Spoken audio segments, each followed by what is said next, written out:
이 시간 오늘 우리에게 주신 하나님의 말씀을 함께 읽고 나누겠습니다. 오늘 우리가 나눌 말씀은 잠언 1장 8절에서 19절까지의 말씀인데요. 먼저 8절과 9절을 함께 읽도록 하겠습니다. 같이 읽습니다. 내 아들아, 내 아비의 훈계를 들으며 내 어미의 법을 떠나지 말라. 이는 내 머리에 아름다운 관이요 내 목에 금사슬이니라. 아멘. 오늘 주실 말씀을 기대하며 잠시 기도드립니다. 전능하신 아버지 하나님, 주님의 말씀을 우리 마음 가운데 새길 수 있도록 인도하여 주시옵소서. 부족한 사람의 말은 가려 주시옵소서. 오직 주님의 말씀만이 살아 움직일 수 있도록 인도하여 주시고 우리의 삶을 변화시켜 주시옵소서. 이 시간을 온전히 주님께 의지합니다. 예수님의 이름으로 기도드렸사옵나이다. 아멘. 저희 두 아이들이 다녔던 초등학교는 4학년이 되면 이제 아빠 캠프를 합니다. 아빠 캠프는 당연히 아빠만 참석하는 캠프인데요. 자녀와 함께 1박 2일 동안 여러 가지 게임도 하고 또 서로를 알아가는 소중한 시간을 갖습니다. 아빠 캠프의 하이라이트는 이제 어와나 자동차 경주하고 또 저녁에 있는 촛불 예배 시간입니다. 어와나 자동차 경주를 하기 위해서 그 경주 자체도 중요하지만 하기 위해서 2달 전에 자동차를 만드는 키트를 나눠줍니다. 그래서 자녀와 함께 디자인도 하고 깎기도 하고 또 여러 가지 방법으로 잘 만들어서 이제 경주를 참여를 하는데 저는 좀 손재주가 없어서 참 미안하게 이제 등수에 들지 못하고 그랬습니다. 여하튼 근데 이게 같이 하는 것만으로도 참 소중한 시간이었던 것 같습니다. 그리고 저녁에 이어지는 이제 촛불 예배에는 아버지가 며칠 동안 고민하며 이제 작성한 유언장을 아이들에게 읽어주는 시간이 있습니다. 이것을 이제 숙제로 해야 되기 때문에 많은 아버지들이 이제 부담된다 이렇게 이야기도 하시는데 그래도 아이에게 꼭 해주고 싶은 말을 이제 글로 쓰기 때문에 자기 자신을 돌아보는 시간이고 또 아이를 생각하는 그러한 소중한 시간이라고 할 수가 있습니다. 아버지들이 마음을 담아서 그 편지를 유언장을 쓰기 때문에 낭독하면서 이것저것에서 아버지들이 눈물을 보이기도 하고 또 자녀와 함께 우는 그러한 시간도 장면도 많이 목격되는 시간입니다. 제가 설교를 준비하면서 2010년도에 은하와 함께했던 아빠 캠프 사진을 발견을 했습니다. 그 사진 속에서 제가 유언장을 이렇게 찍은 것이 있는데 내용을 좀 파악하려고 했는데 다 읽을 수가 없더라고요. 그래서 중요한 부분만 제가 이제 어떻게 썼는지 다 기억이 안 나요. 그래서 어떻게 썼는지 잠깐 읽어드리면 아빠가 은혜에게 꼭 해주고 싶은 말 한 가지는 은하가 천국에 갈 수 있다는 확신을 갖고 살기를 바라는 것이다. 이 세상을 살다 보면 많은 유혹, 아픔, 걱정 등을 경험하겠지. 근데 그런 것들을 두려워하거나 피하거나 무시하지 말고 맞서 싸워야 할 때가 있는데 싸울 수 있는 용기는 은하가 하나님을 만나고 천국의 소망을 가지고 있을 때 가능하기 때문이야. 그래서 아빠는 은하가 하나님을 꼭 만나고 믿음이 확실하기를 원한다. 뭐 이렇게 썼어요. 그리고 마지막에 이렇게 썼습니다. 아빠는 참 은하가 고맙다. 친구를 돕는 은하가 자랑스럽다. 그리고 사랑한다. 이렇게 하면서 이제 편지를 유언장을 마무리했습니다. 지금 돌아보면 초등학생에게 너무 난해한 말을 했다는 생각이 들어서 좀 부끄럽기도 하고요. 너무 무게 잡고 목사처럼 글을 쓴 것이 아닌가라는 생각도 해봅니다. 만약에 여러분들이 자녀에게 유언장을 쓴다면 어떠한 내용으로 쓰시겠습니까? 아마 자기가 꼭 해주고 싶은 말 혹은 자기가 못했던 후회되는 일들 그리고 자녀가 이렇게 살았으면 좋겠다는 바람 이런 것들을 좀 그 글에 담지 않을까 생각을 해봅니다. 오늘 본문은 내 아들아 라고 시작을 합니다. 아버지가 아들에게 해주는 말이라는 거죠. 솔로몬이 젊은 아들에게 이야기를 하는 것입니다. 1장부터 9장 사이에는요. 아버지가 아들에게 해주는 이 지혜에 관한 담화가 10가지가 이제 나오는데 오늘 본문이 첫 번째 담화로 어떻게 보면 이 잠언 전체를 이끌고 가는 중요한 주제라고 할 수가 있습니다. 첫 번째 솔로몬이 하는 이야기가 뭐냐면 말 잘 들으라는 거예요. 이 잠언에 어떻게 보면 주제가 하나님 말씀 잘 듣고 지혜롭게 살라는 것이거든요. 그래서 부모님 말씀 잘 듣고 특히 아비의 훈계를 잘 듣고 어미의 법을 떠나지 말라고 이제 일을 시작을 합니다. 8절 다시 읽을까요? 내 아들아, 내 아비의 훈계를 들으며 내 어미의 법을 떠나지 말라. 여기서 말씀하시는 훈계와 법은 히브리어로 무사르와 토라입니다. 훈계라고 번역된 무사르는 징계, 교훈이라는 뜻으로 꾸지람과 같은 그러한 말이에요. 13장 1절에 이렇게 말씀합니다. 지혜로운 아들은 아비의 훈계를 들으나 거만한 자는 꾸지람을 즐겨 듣지 아니하느니라 라고 말씀하시며 훈계와 꾸지람을 동일선상에서 말씀을 하고 계십니다. 그리고 어미의 법을 떠나지 말래요. 여기서 법은 토라라고 제가 말씀을 드렸습니다. 즉 하나님의 율법을 이야기합니다. 따라서 이 법이 어머님이 가정에서 만드신 우리 집에서는 이렇게 해야 된다, 뭐 몇 시에 일어나야 된다, 몇 시에 밥을 먹어야 된다, 이러한 가정에서의 법이 아니라 아버지와 어머니를 등장시킴으로써 이제 가정 교육을 중요하게 말씀하심과 동시에 하나님의 법이 우리의 삶과 뗄래야 뗄 수 없음을 이제 강조하면서 하나님의 법을 떠나지 말라 이렇게 말씀하시는 것입니다. 신명기 6장 7절에 내 자녀에게 부지런히 가르치며 집에 앉았을 때든지 길을 갈 때든지 누워 있을 때든지 일어날 때든지 이 말씀을 강론하라고 명령하셨습니다. 솔로몬도 가정에서 부모가 자녀들을 가르치고 하나님의 법을 가르치고 훈계를 해야 된다고 그 말씀을 이야기를 하고 있는 것입니다. 그런데 문제는요, 아버지의 훈계를 듣는 것 좋아하는 사람이 많이 없다라는 거예요. 또 법을 지키며 살아가는 것 즐거워하는 사람 그렇게 많이 없습니다. 많은 분들이 법을 어기고 훈계를 듣지 않고 내 마음대로 사는 것이 자유로운 삶, 나만을 즐기는 삶이라고 생각하는 경우가 오히려 더 많습니다. 그래서 여러분, 이 훈계를 듣는 것도요, 법을 떠나지 않는 것도 지혜가 있어야 가능해요.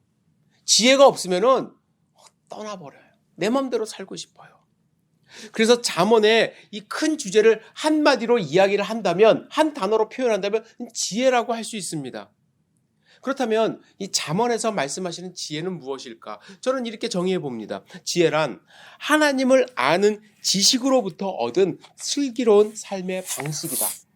즉, 슬기로운 삶의 방식을 아는 자들은 아버지의 훈계를 듣고요, 어머니의 법을 떠나지 않아요.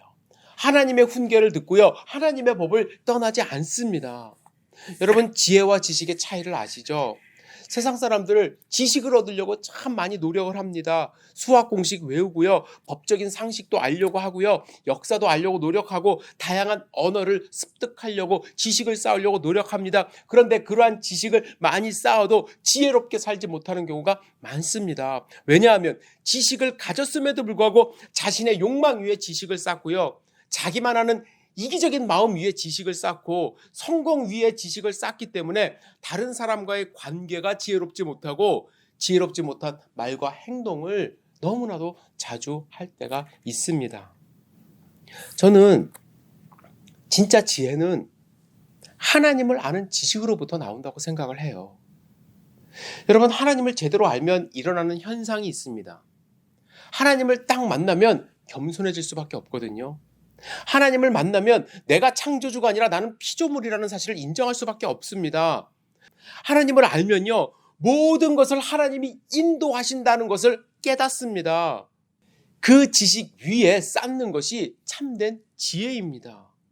따라서 지혜로운 사람은요, 부모님의 훈계를 듣습니다. 왜냐하면 하나님이 부모님을 통해서 말씀하신다는 것을 인정하기 때문이죠.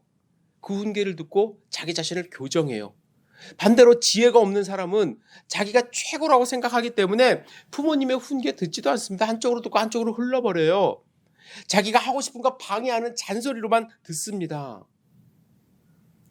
제가 이제 한국을 떠나온 지 7년이 훌쩍 넘었어요. 그래서 벌써 이제 옛날 이야기가 되어 버렸는데요.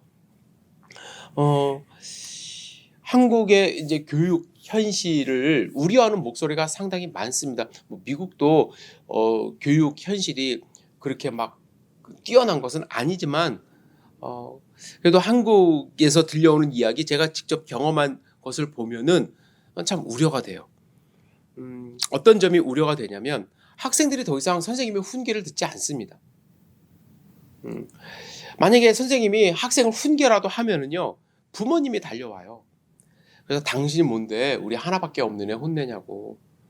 선생님이 아예 터치를 안 하는 경우가 많이 있습니다. 제가 100% 선생님이 다 잘했다고 말씀드리는 거 아니에요. 선생님도 실수가 있죠. 어떻게 100% 선생님이 다 잘하겠습니까? 그런데 제 경험에 의하면 참 지혜롭지 못한 부모님들이 많이 있다는 거예요. 그 결과 아이들이 선생님의 훈계도 받지 않을 뿐더러 부모님의 훈계도 듣지 않습니다. 나아가 하나님의 법을 지키려 할까요? 아니요. 교회 떠나는 친구들 너무나도 많아요. 여러분, 이건 자녀들의 문제가 아니에요. 오히려 자녀를 키우는 우리 부모님들의 문제일 수 있습니다. 우리 모두가 하나님을 아는 지식과 하나님이 주시는 지혜가 부족해서 이러한 일들이 계속 일어나고 있음을 우리는 인식해야만 합니다. 그래서 솔로몬은 2절에서 잠언의 목적을 이야기하면서 이는 지혜와 훈계를 알게 하며 명철의 말씀을 깨닫게 하며 라고 이야기를 합니다. 지혜를 훈계보다 앞세웠어요. 지혜가 있어야 훈계를 받아들이기 때문에 그렇습니다.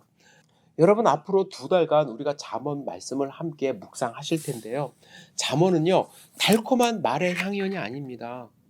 세상에서 성공의 비결을 말하는 그러한 책이 아닙니다. 어떤 분은 참 성경에서 읽을 건 잠언밖에 없다 이렇게 얘기하면서 잠언이 주는 어떠한 평안함, 삶의 지혜 뭐 이런 것들을 추구하려고 이야기를 합니다. 그런데 잘 아셔야 돼요. 잠언은 내 자신의 채찍과 같은 거예요. 그것을 받아들이는 지혜가 필요함을 알려주는, 그것을 깨닫게 하는, 우리를 아프게 하는 책이라는 것을 여러분들이 아셔야만 합니다. 저는 우리가 좀 아팠으면 좋겠어요. 2달간 하나님의 채찍을 좀 맞으면서 우리가 좀 지혜가 좀 자랐으면 좋겠습니다. 그래서 솔로몬이 아들에게 아비의 훈계를 들으라 이렇게 말을 시작하고 있는 것입니다. 우리도 좀 들어야 돼요.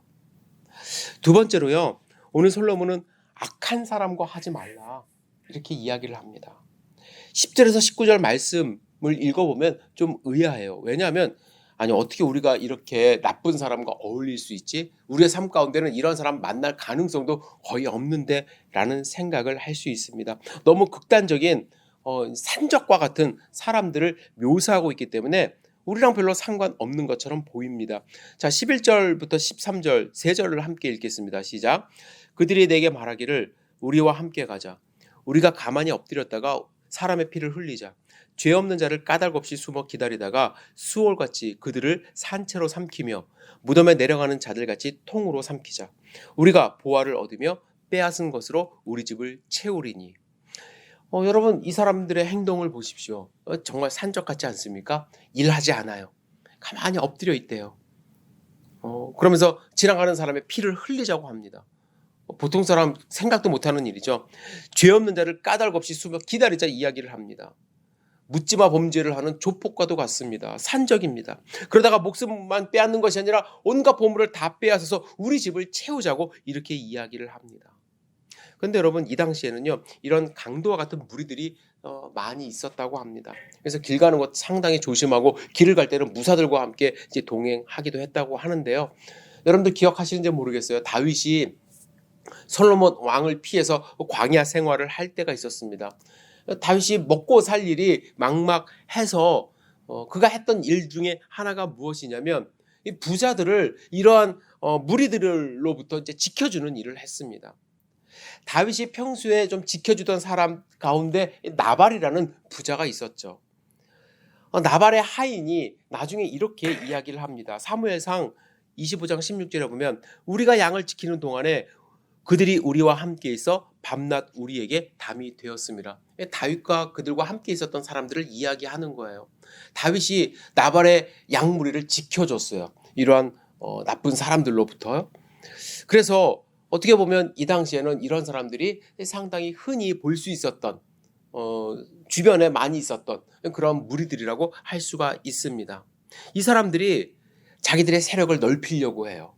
그래서 찾아가서 이렇게 이야기를 합니다. 우리와 함께하자. 우리와 함께하자. 여기서 꾀인다라는 표현을 성경에서 말씀하시는데 꾀어 말하다라는 단어는 이 중복의 의미가 포함된 그러한 단어입니다. 지속적으로 끊임없이 꼬인다라는 거예요. 뭐라고 하면서 꼬이냐면 첫 번째 우리와 함께하자. 좀 전에도 말씀드린 우리와 함께하자. 우리라는 단어가 계속 반복되는 것을 발견할 수 있습니다. 우리가 온갖 보화를 얻으며 우리 집을 채우며 우리와 함께 제비를 뽑고 우리가 함께 전대 하나만 두자 이렇게 이야기를 합니다. 마치 우리가 다 함께하고 공정하게 나누는 그러한 공동체처럼 이야기를 하는 거예요. 하지만 여러분 악한 무리는 공정하지 않아요. 말로는 우리가 있고 의리가 있는 것처럼 이야기를 하지만 결국엔 그 안에 세력이 존재하고 힘없는 사람이 힘센 사람을 섬기게 되는 그러한 무리일 수밖에 없습니다. 그리고 여기 보면은 전대 하나만 두자 이렇게 이야기를 하잖아요. 훔쳐온 거 다 한 곳에 모아두고 같이 쓰자는 얘기예요. 그런데 결코 그렇지 않습니다. 그냥 꼬이는 거예요. 꼬이는 거예요. 그리고 그들이 뭐라고 꼬이냐면 힘든 일 하지 않아도 될 것처럼 꼬입니다. 그들이 하는 이야기를 보세요. 가만히 엎드렸다가 사람의 피를 흘리자. 까닭없이 숨어 기다리다가 삼키자. 엎드렸다가 숨어 있다가 이런 표현을 하지만 결국에 하는 짓은 뭐예요? 강도짓입니다. 절대로 해서는 안 되는 일이죠. 그런데 이런 일에 익숙한 사람들은요. 이런 행동을 일처럼 생각해요. 자랑스럽게 말합니다. 그리고 당연히 할 수 있는 일이라고 생각하면서 해요. 제가 신학교 다닐 때 한인분이 하는 가게에서 이제 잠깐 아르바이트 한 경험이 있습니다. 제가 했던 일은 제가 뭐 물건을 잘 모르기 때문에 고객이 오면은 그 옆에 서 있는 일을 했어요. 그래서 물건 사는 걸 도와줘요. 왜 서서 있어야만 하냐면 어떤 분들은 너무나도 자연스럽게 물건을 자기 가방에다 넣고 나가기 때문에 그렇습니다. 또 어떤 분들은 뭐 그 주인분이 이야기하는 건데 돈을 내고 물건을 사는 것에 대한 개념이 없는 분도 있다고 이야기를 합니다. 그리고 그 개념이 있던 분도 한두 번 그렇게 성공을 하면 다음부터는 절대로 돈 내고 물건 사는 일이 없다고 합니다. 그래서 저는 이제 그런 행위를 할 때 옆에서 좀 인기척을 내거나 하면서 이제 내가 보고 있다라는 것을 이제 알려주고요. 그런데 어떤 분들은 봐도 넣어 갖고 가요. 예. 그럼 뭐라고 하면은 그냥 미안하다고 그러고 내려놓고 나가는 분이 있는 반면에 어떤 분들은요 그냥 끝까지 그냥 나갑니다. 그러면 그걸 붙잡고 너 왜 그래 뭐 이렇게 하면은 큰일 나요. 예, 오히려 더 큰 싸움이 벌어질 수 있기 때문에 그냥 모른 척할 때가 더 많이 있습니다. 어떤 분들은 정말 자기의 행동이 잘못됐다는 것을 인식하지 못하는 분들이 간혹 있습니다. 또 어떤 분들은 자기의 행동을 오히려 정당화합니다. 사회가 나를 이렇게 만들었다. 가난이 나를 이렇게 만들었다. 그분들이 뭐라고 이 얘기를 하냐면 당신이 여기서 가게 하면서 잘 살 수 있는 것도 다 우리 덕이다. 그러니까 우리가 이렇게 훔쳐가는 건 괜찮다. 이렇게 얘기하는 분들이 있다고 합니다. 여러분 지금도요. 직장 구하지 못한 젊은 사람들에게 쉽게 돈을 벌 수 있다는 가만히 누워서 숨어 있다가 유혹으로 속이는 경우가 많이 있습니다. 다단계 사기 업체, 보이스피싱 사기 회사, 보험 사기. 이런 일을 하는 것 처음에는 죄책감을 갖습니다. 내가 이래도 되나? 라는 생각을 가져요. 그런데 시간이 지나면 오히려 더 대담해진다고 이야기를 합니다.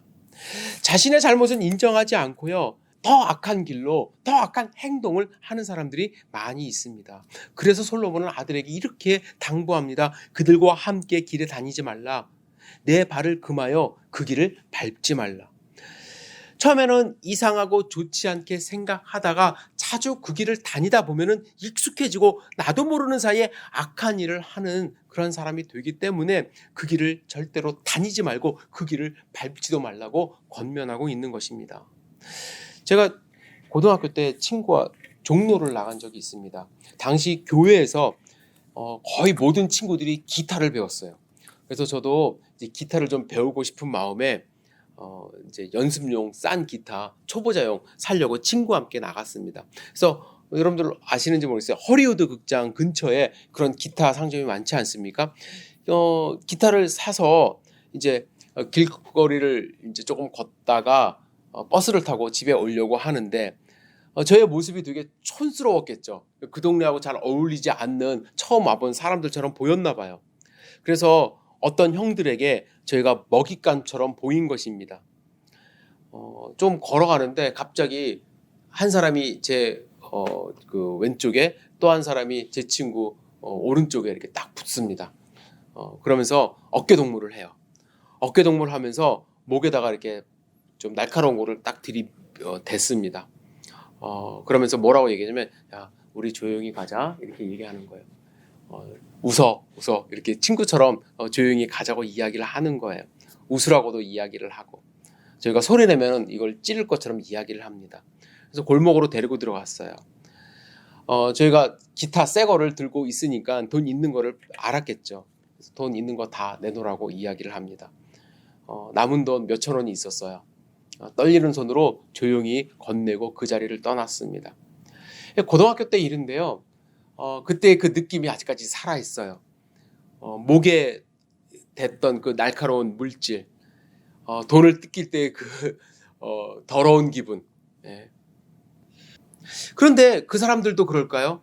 아마 그 사람들은요, 일상생활처럼 아무 일 아니라고 그냥 했을 거예요. 저 말고도 많은 사람이 그렇게 당했겠죠. 저는 아직도 그 동네에 가면요, 이 주변을 돌아보게 되고요, 아주 나쁜 기분을 떨쳐버릴 수가 없습니다. 그런데 정작 한 사람들은 자기가 악한 일이라고 생각을 안 해요. 그러나 이 당한 사람은 치욕적인 일로 남습니다. 그런데 여러분, 지혜가 없으면요, 그런 악한 일을 서슴지 않고 합니다. 하나님을 아는 지식으로 쌓은 지혜가 조금만 있으면 그런 삶을 살 수가 없습니다. 만약에 우리도요, 하나님이 주신 지혜가 우리 삶 가운데 없으면 나도 다른 사람에게 그러한 상처 남길 수가 있어요. 직접 가서 삥을 뜯거나 나쁜 행동을 하지 않아도 말로, 행동으로 주변 사람들에게 상처 주는 사람이 될 수가 있습니다. 그래서 저는 2달 동안 하나님이 주시는 이 기회, 잠언을 묵상하는 이 기회를 통해서 하나님이 주신 지혜가 우리의 삶 가운데 충만하기를 기도합니다. 20절에서 23절의 말씀을 제가 읽어드리며 오늘 설교를 마무리하려고 합니다. 지혜가 길거리에서 부르며 광장에서 소리를 높이며 시끄러운 길목에서 소리를 지르며 성문 어귀와 성중에서 그 소리를 발하여 이르되 너희 어리석은 자들은 어리석음을 좋아하며 거만한 자들은 거만을 기뻐하며 미련한 자들은 지식을 미워하니 어느 때까지 하겠느냐. 나의 책망을 듣고 돌이키라. 보라, 내가 나의 영을 너희에게 부어주며 내 말을 너희에게 보이리라. 여러분, 하나님의 말씀을 듣고 하나님의 책망을 듣고 돌이키는 그러한 귀한 삶 살기를 주님의 이름으로 축복합니다. 더 이상 어리석은 삶이 아니라 하나님이 부어주시는 영과 하나님이 보여주시는 말씀을 부여잡고 하나님이 주시는 지혜로 충만한 삶을 살기를 주님의 이름으로 축복합니다.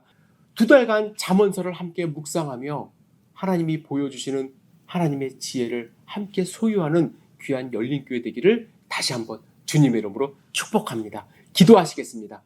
전능하신 주님, 주님의 음성을 우리 마음 가운데 새기기를 원합니다. 특별히 주님이 주시는 지혜를 가지고 우리가 하루하루 살아가기를 원합니다. 주님 도와주시옵소서. 주님의 영을 부어주시옵소서. 주님의 말씀을 보여주시옵소서. 어리석은 삶 살지 않도록 인도하여 주시고 하나님이 주시는 지혜로 하나님이 원하는 삶을 살아갈 수 있도록 도와주시옵소서. 예수님의 이름으로 기도드렸사옵나이다. 아멘.